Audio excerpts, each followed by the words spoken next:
This exercise is the double arm floor press using the Go Ruck Pack. Again, we're using the Ruck Pack here to load the exercise. We can load that with ankle weights, sandbags, or the Go Ruck specific plating. You can get this one a little more heavy, right? We're using a double arm press. We got a little more power here.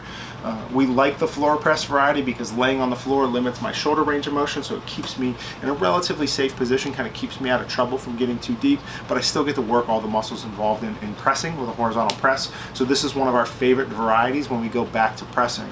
We'll alternate this one often between the single arm and the double arm varieties. Key things here, always midline position when we're doing an external weighted movement. We're keeping the ribs nice and tight, chins in a nice neutral position. As we go through the pressing motion with our arms, we're trying to maintain rib cage ab position as neutral as we can. We don't want to see that changing much on the floor press. We want to see everything nice and tight, as stiff as we can make it as we go through the shoulder press variety.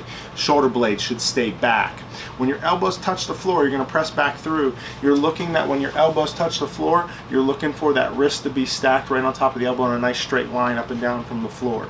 If you find yourself way up here, way down here, you want to just change how up or down that shoulder is so that your arm ends up at that nice 90-degree angle.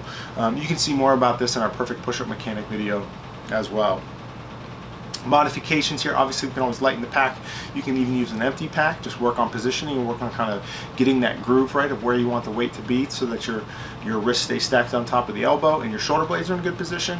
And we can also play with using a single arm variety. If the double arm seems like it's constricting you too much, you can always go to a single arm variety and shorten the range even further. So usually a pretty safe one of our favorites coming after a shoulder injury or returning to pressing after a period of time off. So I think you'll like this one.